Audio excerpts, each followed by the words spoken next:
Let's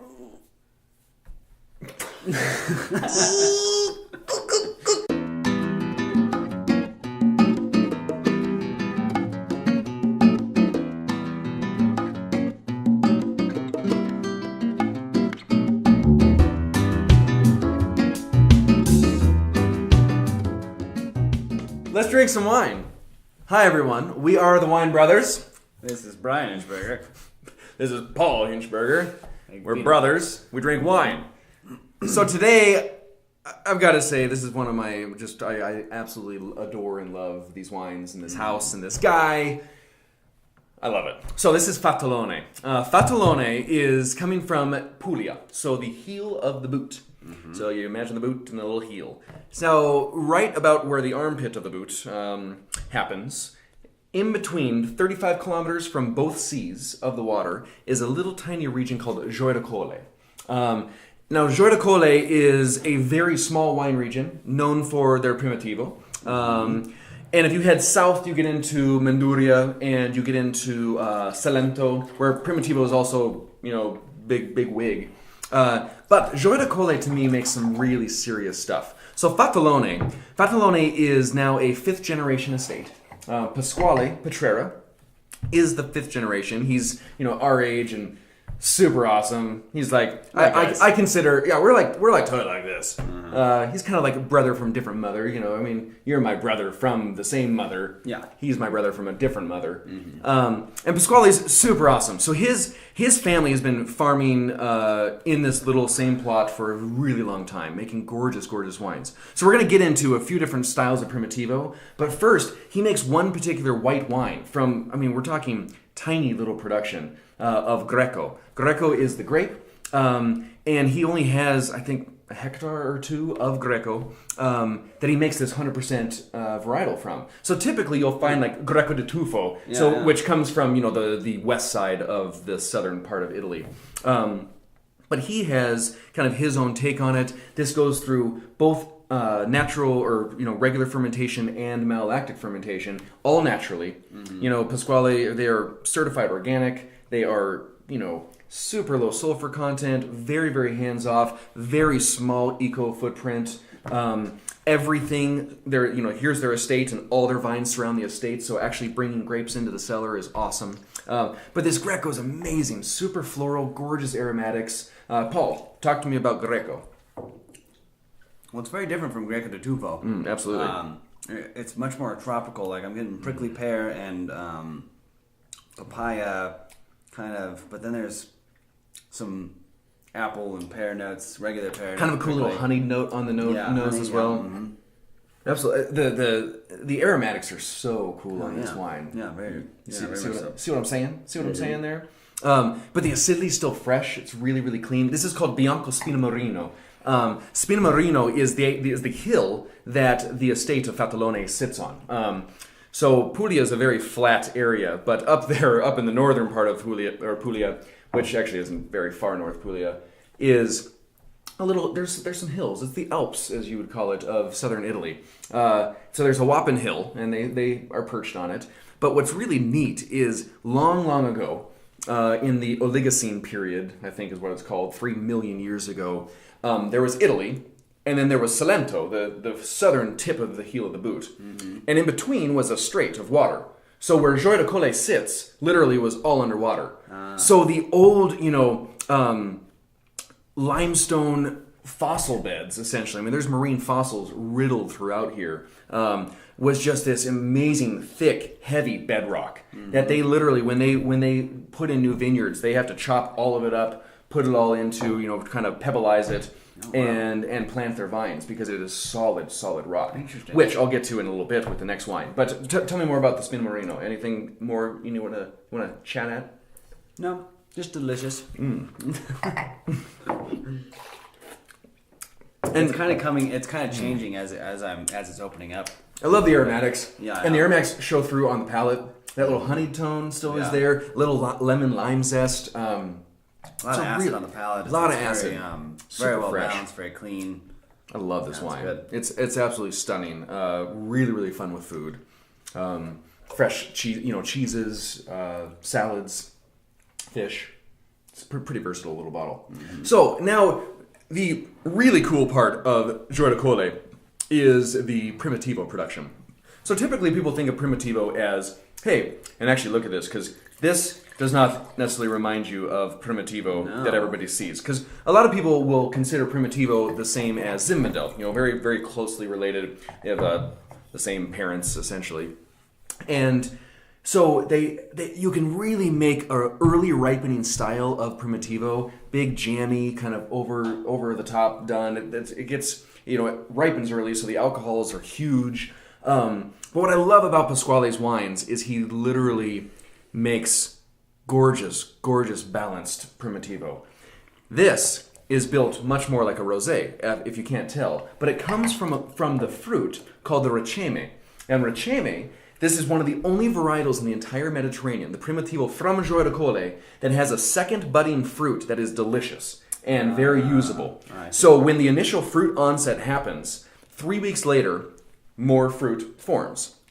Now, you might see that, but nobody ever uses those grapes. It doesn't ripen well enough to really make anything. But Primitivo, early ripening, it gets plenty ripe. So 3 weeks after the initial harvest, the riceme fruit is ready for harvest itself. Nobody does this. Why? Because they're crazy. Like, who wants to do 2 harvests in 3 weeks from apart? So everybody else who has this riceme, they cut it off and make sure all that energy goes down to the regular Primitivo grapes. Pasquale, they use it. This is called the Terres, named after his aunt, Teresa. And it is super cool. It is really cool. So do they ferment on the skins? This particular vintage, I think the 012, was a whopping 8 hours. Okay. So very, very light skin content, much like a rosé. Okay. The whole principle behind this, so going back to the big bedrock subsoils, is back in the day when you wanted to drink wine during the summertime, in the hot summer, and you're working in the fields, nobody wants big, high, 15% alcohol red wines. They drink rosé. So this was kind of their answer. So they would drink this, and they would actually chill it so in the winter times, when you'd get your occasional snow, you pack all the snow into these underground caves built into this bedrock. They were called nevieres, and the snow would stay all summer as ice, and you chip your ice and you'd be able to chill down your glass of wine. So that's kind of the story and the history behind this style, and it's just gorgeous. What are you getting on the wine? A lot. It's very pretty. It's very delicate, strawberries, pomegranate, but then there's a floral note, very very ethereal, pretty. And anise, I guess some anise characteristics that I really like too. It's cool. It is so aromatic, so floral, so light. I think the alcohol on this is a whopping 13%. Very, very clean, expressive, floral, very, very pretty. Very cool. So that is the Terres. Now we're getting into the more traditional harvested Primitivo from Gioia Colle from the estate. So, like I said earlier, they're all organic. They do these amazing. I don't want to throw this away, but I guess we have more. We have more. This family generation has been going for five lengths. That's what it is called. So what's neat about their family tradition is that Pasquale's father is named Filippo, and Pasquale's grandfather is named Pasquale, and then Filippo, and then Pasquale, so it's kind of this ongoing little thing. Alternating peas. Alternating peas. So his great-grandfather, Filippo, is the original Fatalone. Fatalone, if you break the word and you look at it as fatal one, not fat and alone, but fatal one, obviously, it translates in their local idiom to the lady killer.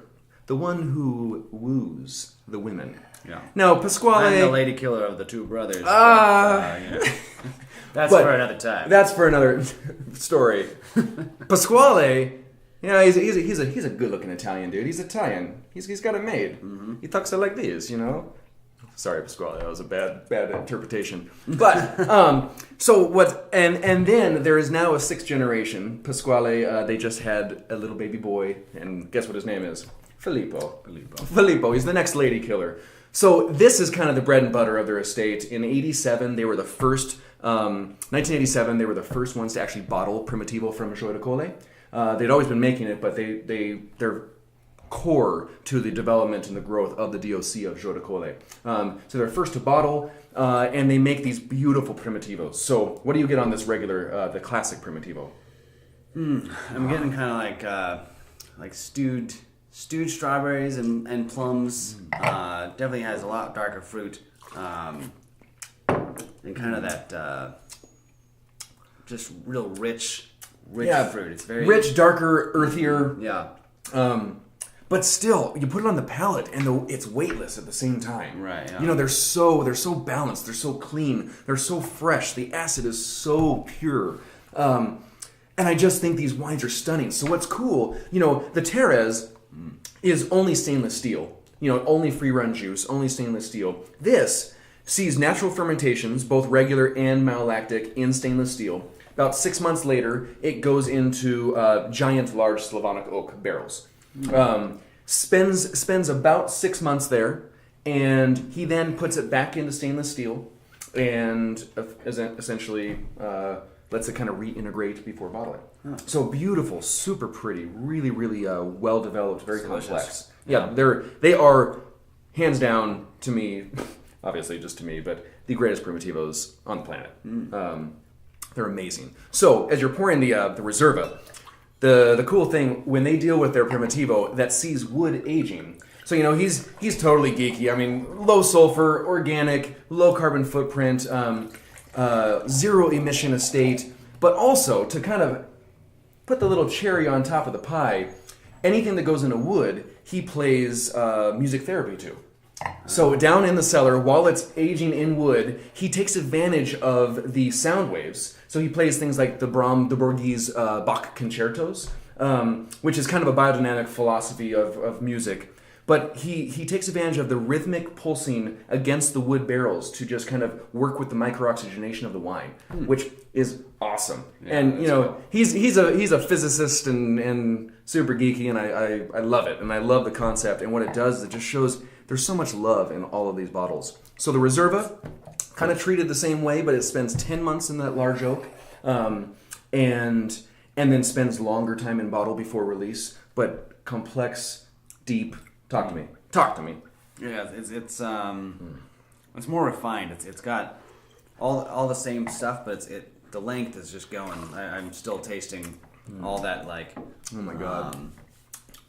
Dark raspberries and brambly and earthy, like forest floor kind of thing. Absolutely. It's so dark and complex, but still lifted. And yeah, I mean the color. Look at the color. Kind of like a heavy Pinot maybe, or like a almost Barolo.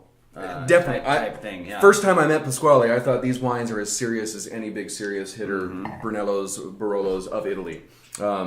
They're pretty gorgeous. He is the only one to carry out 10-year verticals of his Reserva on fairly regular basis to show the longevity of how Primitivo from Gioia Colle can last and age. Stunning stuff. Yeah. And I've got a couple magnums of his 2000 Reserva.